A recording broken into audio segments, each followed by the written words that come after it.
Ya, bersama dengan rakan setugas Ernie. Apa kabar Ernie? Alhamdulillah, kabar baik. Cuaca juga di daerah Tutong saat ini baru saja hujan, ya, hujan lagi Wah, ringan. terus ada jawapan cuaca. Belum, Memanglah, belum lagi ada. tapi tadi bagi salam Belum dulu, Ernie. disoal. Assalamualaikum Ernie. Waalaikumsalam warahmatullahi wabarakatuh. Selamat Nampaknya pagi. Ernie sehat kerana sudah siap siaga memberikan jawapan. Tetapi Keadaan bukan cuaca. soalannya yang kami mau Jadi tanya. soalannya, pilihkan kami tempat yang menarik yang Ah. ada di daerah Tutong, tempat tu yang alami dengan kehijauan dan sebagainya. Untuk kami lah, pilihkan kami tempat manakah yang boleh dituju. Belakang rumah Ernie ni, garanti. Sebab ia ada kandang kambing, Ada kambing. ada tanaman, saya suka. Kami menskodeng IG Ernie sebenarnya. Okey, Ernie, di mana tempat yang boleh Ernie pilih untuk kami? Kalau di daerah Tutong yang panas masa ni, orang banyak berkunjung ke Ecopolis Garden Lamunin, ya. Di sana kita ni boleh bergambar, mengambil gambar rumah yang direka begitu menarik, dan juga kita ni dapat mengambil herba-herba seperti ranca-ranca, banyak lagi herba-herba yang ada di sana. Karangan ni untuk zaman sekarang ni kalau indah dimasukkan di IG artinya ada wujud benda tu di sana. Tetapi bagusnya kalau tempat itu adalah menarik untuk tadi mengambil gambar dan dimuat naik di laman sosial media, banyak yang akan berkunjung tu. Kerana ianya membantu juga tempat-tempat yang menarik, satu ekonomi dan juga ekoturism kata ni. Betul. Sebab tempat-tempat menarik yang ada di negara Brunei Darussalam. Terima kasih Ernie dengan pilihan yang tepat untuk kami. Jadi kami serahkan kepada Ernie apa kata info dan juga pengisian yang akan dibawakan dari daerah Tutong. Silakan. Baik, terima kasih Atul dan Fakrul. Bismillahirrahmanirrahim. Assalamualaikum warahmatullahi wabarakatuh dan selamat pagi. Kita dipertemukan lagi Auda hari ini menerusi lintas langsung dari daerah Tutong. Seperti biasa, kita akan berkongsi antara maklumat dan juga pengisian bahan visual yang kami sediakan, ya. Dan jangan lupa sama-sama kita berdoa semoga kita ni semua dijauhkan daripada jangkitan wabak COVID-19, ya. Baik, kita akan kongsikan dulu Auda info mengenai penutupan sementara bekalan elektrik yang akan berlaku di sebahagian kawasan di daerah Tutong, iaitu pada 9 Januari 2022 esok, ya, hari Ahad, akan dijalankan kerja-kerja penyelenggaraan kabel kawat atas bagi voltan rendah di kawasan Simpang 174, Simpang 194, Jalan Kecil Bekiau dan kawasan sekitarnya Mukim Kidang Tutong. Kerja-kerja ini akan dijalankan bermula pada pukul 8.30 pagi sehingga 11.30 pagi dan di sebelah petang akan disambung semula pada pukul 1.30 petang sehingga 4.30 petang, ya. Harap maklum bagi kita yang tinggal di Kampung Bekiau. Baik, untuk seterusnya kita beralih menyaksikan pengisian bahan visual yang kami bawakan untuk hari ini.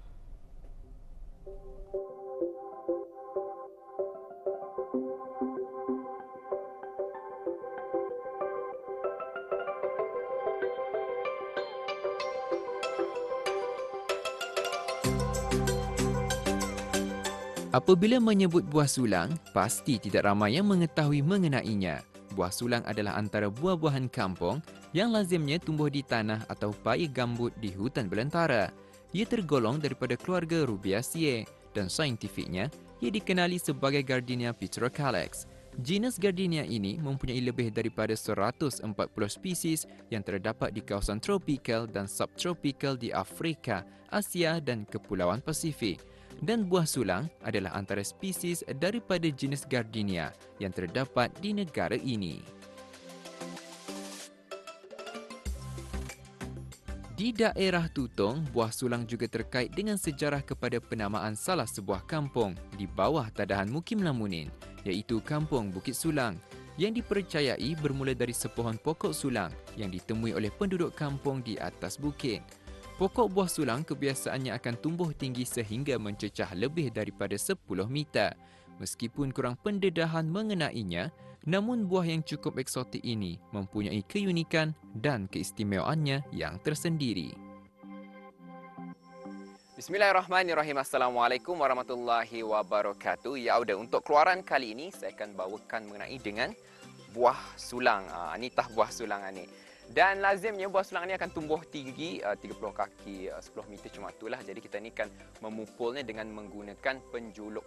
Jadi menerusi pertemuan kali ini kita akan mengetahuilah lebih lanjut mengenai dengan buah sulang, kegunaannya, karakteristiknya dan apa juga mengenai dengan buah sulang insya-Allah. Dan untuk itu Auda, teruskan kesetiaan Auda bersama saya.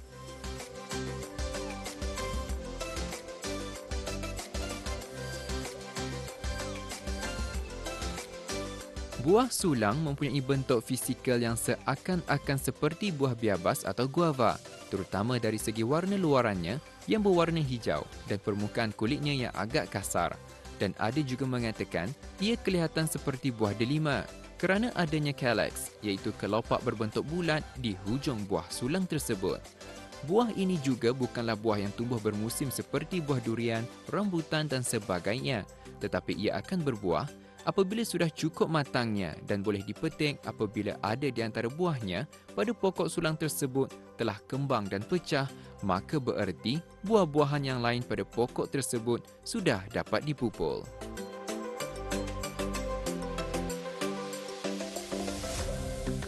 Jadi tuan, kalau sekiranya lah kita ni menanam pokok buah sulangan ni, Ya. dia mengambil masa berapa lama tu untuk ia tumbuh matang? Baik, untuk bertanam daripada biji sampailah ia matang makan masa 5 tahun sebenarnya tu. 5 tahun kematangannya dia akan menghasilkan buah. Tapi itu pun mengikut keadaan kesuburan pokok itu. Kalau ia subur, kadang-kadang boleh berbuah dalam masa 3 ke 4 tahun. Kalau ia subur cukup bajanya dan cukup dia tidak suka tinggal bersendirian ya noni. Ya mesti berkawan. Maksudnya itu mesti ditanam tanpa rimbun. Kalau ditanam tempat lapang, ya akan terbantut. Jadi biasanya dalam setahun berapa kali dia berbuah tu? Kalau mengikut kematangan batangannya, jadi kalau ia sudah matang, ia boleh berbuah setahun tu dalam 3 kali. Tiap-tiap buah tu ya boleh tua dalam masa 3 ke 4 bulan baru tua. Kalau mengikut umurnya ya, mengikut umur pokoknya lah. Kita kira lah, ia start berbuah dalam ketinggian lebih kurang 8 ke 10 meter. Ia start berbuah tu. Kemudian ia akan grow up lagi tu. Ia akan boleh tinggi lagi sehinggalah 100 meter. Dan pokoknya lebih kurang diameternya lebih kurang 40 kaki lah tu besarnya. Itulah. Ia tumbuh macam kayu balak. Okay, baik. Jadi kalau kita akan tahu ia masak sudah macam mana? Memang ia hijau kah? Kalau ia masak, ia menghitam pula untuk kulitnya itu. Ia hitam dan ia akan dengan sendirinya terbuka. Sebenarnya ia ada 3 lapisan sebenarnya. Macam contohan ni kan. Ia ada 3 lapisan yang kita ni nampak di sini ya. Lapisan pertama isinya itu ada kulitnya. Lapisan kedua tempurungnya ataupun shell ya, yang dalamannya. Kemudian lapisan ketiga bijinya nih, kawasan biji. Yang kita ini gunakan itu ialah kawasan biji ini nih. Ini yang ada macam yang merah-merah itu. Di sini yang merah, tapi kalau sudahnya dicampur dengan air, ia akan jadi kuning.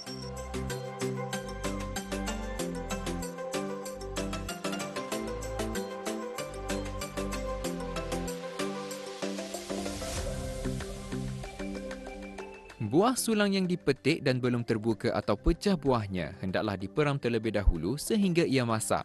Sekurang-kurangnya 1 minggu atau sehingga kulit luarnya berubah menjadi coklat atau menghitam. Barulah isinya diambil dan lazimnya digunakan sebagai pewarna makanan. Isi daripada buah sulang yang sudah masak akan dicampur dengan sedikit air sehingga teksturnya menjadi seperti pes atau pelikat, iaitu tidak terlalu cair. Kemudian, ia dicampur pada masakan seperti nasi, kelupis dan lain-lain lagi.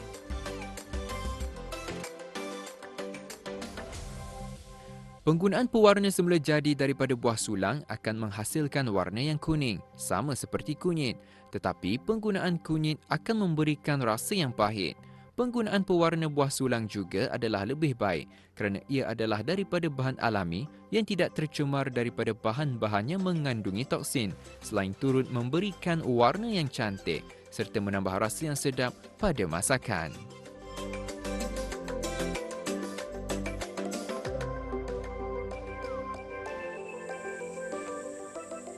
Ya udah, inilah dia nasi kuning yang kita ni gunakan sebentar tadi, cecair buah sulang sebagai pewarna. Dan pertama sekali mesti dirasa ni, bagaimana rasanya. Bismillahirrahmanirrahim.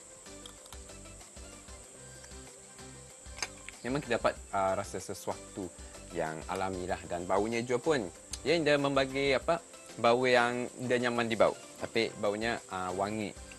Itulah juga kelebihan daripada kita ni menggunakan buah sulangannya. Dan perkongsian daripada pertemuan kita pada kali ini insya-Allah akan dapat memberi manfaat kepada audio penonton di luar sana ya, insya-Allah. Dan saya kira sampai di sini saja pertemuan kita. Sekian, jumpa lagi. Assalamualaikum.